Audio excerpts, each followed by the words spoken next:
We start off in Europe, and investigators continue to explore the cause of the fire near Heathrow Airport, though they believe it was not deliberate. Counter-terrorism detectives are involved as a precaution, providing their specialist skill set. Authorities stress the importance of monitoring due to Heathrow's status as critical national infrastructure amid rising concerns over espionage and sabotage. This move comes after a massive fire at an electrical substation near London's Heathrow Airport caused widespread disruption. It's left tens of thousands of travellers stranded and forced the closure of the airport throughout the day. Prime Minister Keir Starmer is in close contact with partners regarding the Heathrow substation fire, receiving regular updates. He acknowledged the disruption and thanked emergency workers for their efforts. The blaze, which occurred at a substation in Hayes, West London, led to power outages affecting nearly 5,000 homes, while leaving approximately 1,350 flights to be cancelled or delayed. Flights are being diverted all over Europe, including 5 flights diverted to the UK's Manchester Airport, around 200 miles north of London. The cause of the fire is under investigation, with counter-terrorism police leading it. Authorities are focusing on a transformer that contained 25,000 litres of cooling fluid. Emergency services were called to the scene late last night, where video footage showed large flames and heavy smoke pouring from the substation. Firefighters managed to bring the blaze under control, though 10% of it approximately is still on fire. The London Fire Brigade and Metropolitan Police are working, of course, to determine the cause. In the wake of the fire, local residents were evacuated and schools were closed. National Grid has restored power to most areas, but nearly 5,000 homes remain without electricity.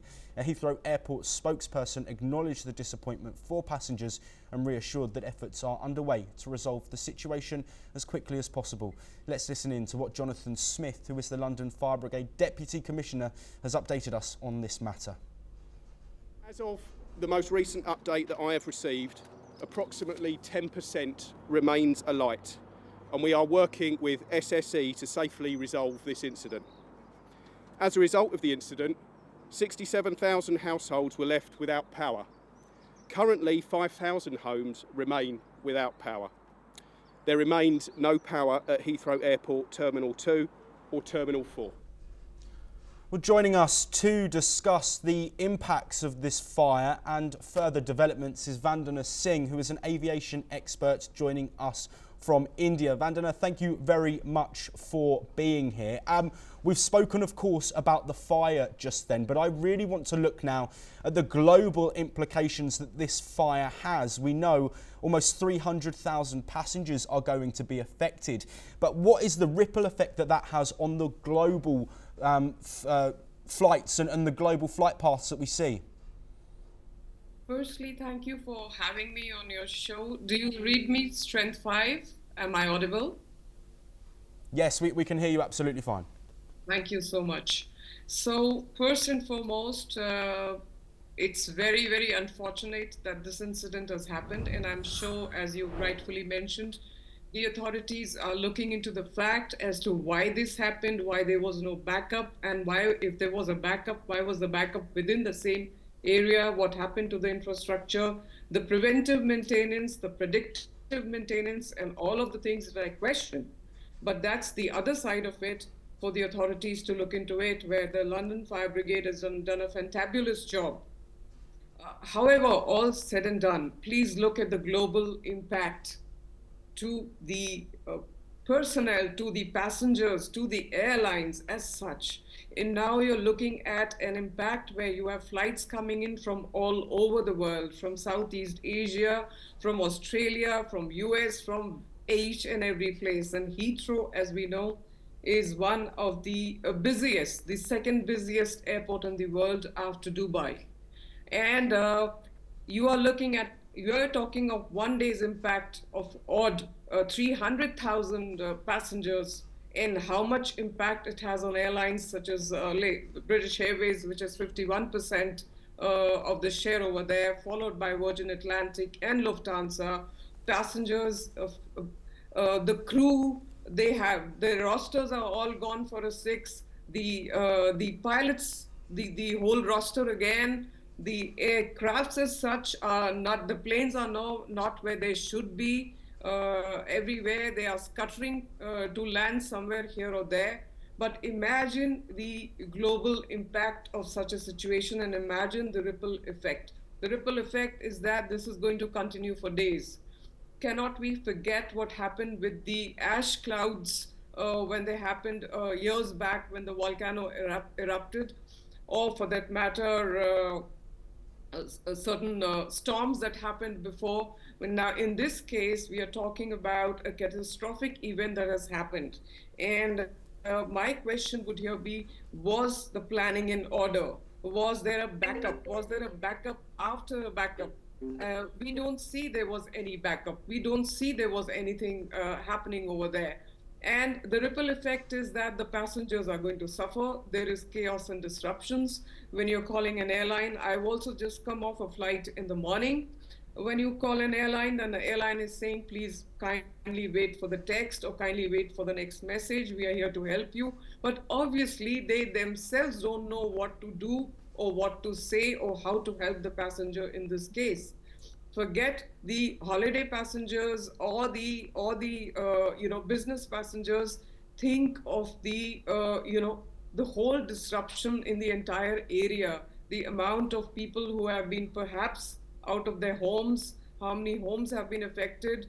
The fire is still not contained, and the utter chaos that this is causing, not just in UK but the entire globe, because nobody knows where to go and everybody will fly via Heathrow. That is why the third runway is coming up, and I'm aghast to see that if this be the planning, the way the things are being planned, then what could happen elsewhere and how the passengers are being affected. This is, and airlines are not to be blamed for this, but then again, Heathrow was totally dependent on this substation line, and I do not know why there was not any alternate source of energy. When we talk so much about artificial intelligence, wasn't there any predictive maintenance? Wasn't there something coming up for the infrastructure?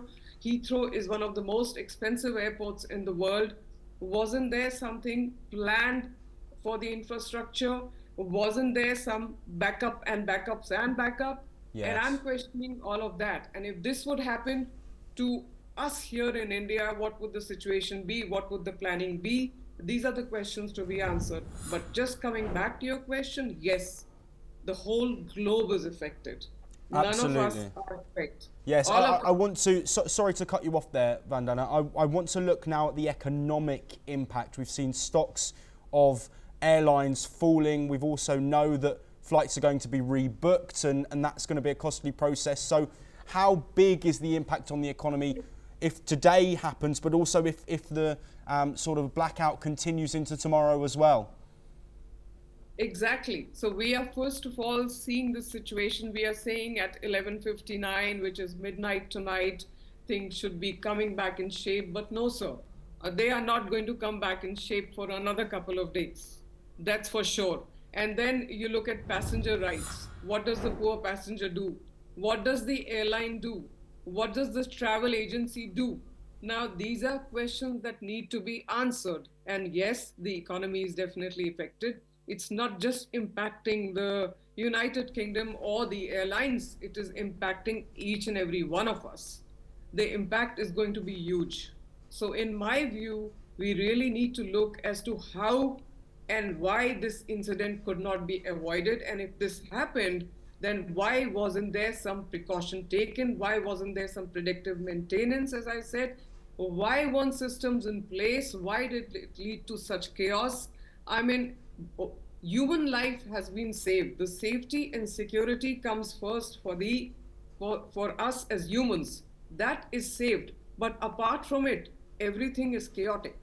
So for me to really give a multiple of how much the economic impact is going to be there is going to be a difficult one, but the figures is going to run into millions of pounds here. I can assure you that, sir. Yes. Over to you. Vandana Singh, thank you very much for joining us. This is something we will, of course, be following as the fallout continues.